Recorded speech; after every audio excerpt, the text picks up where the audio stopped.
Hello guys, সবাই কেমন আছো? আশা করি সবাই ভালো আছো, আমিও ভালো আছি। তো গাইস, আজকে আমরা হঠাৎ করে একটা প্রোগ্রাম করলাম যে চলো একটু ঘুরে আসি, বন্ধুকে নিয়ে বেরিয়ে পড়লাম।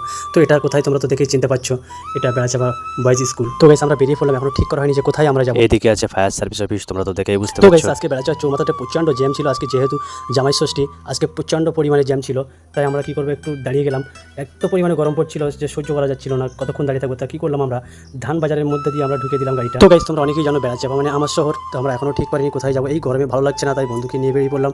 দেখা যাক কতদূর যাওয়া যায়। তো আজকে বন্ধুকে বললাম চলো জামাই ষষ্ঠী, সবাই ঘুরতে যাচ্ছে শ্বশুর বাড়ি, আমি তুই কোথা থেকে ঘুরে আসি।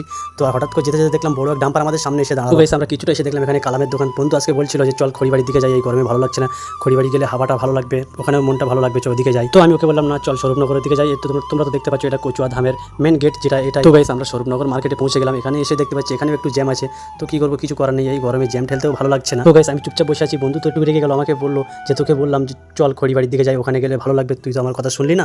তো চল এদিকে গিয়ে জ্যাম ঠেলে আর কি করবো, কিছু করার নেই। তো গাইস, আমি ওকে বললাম চল আজকে সবাই জামাই ষষ্ঠীতে শ্বশুর বাড়ি ঘুরছে, আজকে আমি তুই ঘুরি। আজকে দু চোখ যত দূর যাই তত দূর আমি তুই ঘুরতে যাবো, এই গরমের সময় ঘুরলেও একটু ভালো লাগবে। তো গাইস, এদিকে এসে দেখলাম রাস্তা সারাইয়ের কাজ চলছে। তো আমরা একটু জ্যাম ছিল, কাটিয়ে বেরিয়ে আসলাম। এখানে দেখতে পাচ্ছি বিবিপুর হাই স্কুল। বেশ, আজ রবিবার ছিল, আজ যেহেতু আবার জামাই ষষ্ঠী ছিল, রাস্তায় তো একটু জ্যাম হবে, কিছু করার নেই। আমাদের কাছে তো হেলিকপ্টার নেই যে উড়ে উড়ে আসবো। বন্ধুকে বললাম পাম্পের দিকে একটু ঢোকা, তেল নিতে হবে আমাকে, গাড়িতে একটু তেল কম ছিল, যেহেতু তেলটা নিয়ে নিলাম। কাকাকে বললাম। তো গাইস, আমাদের ভিডিওটি কেমন লাগলো কমেন্টে জানাতে ভুলবেন না, অবশ্যই করে কমেন্টে জানাবেন কেমন লাগলো আমাদের ভিডিওটি। তো গাইস, আমাদের ভিডিওটি ভালো লাগলে লাইক কমেন্ট শেয়ার করতে ভুলবেন না, আমাদের সাপোর্ট করবেন যাতে আরও নতুন নতুন ভিডিও তোমাদের সামনে তুলে ধরতে পারি আমরা। তো গাইস, আমরা তো ফাইনালি এখানে পৌঁছে গেলাম। তো এই জায়গাটা দেখুন, কে কে চিনতে পারছো বা কে কে এসছো এই জায়গাটায়, অনেকের চেনা অনেকের জানা।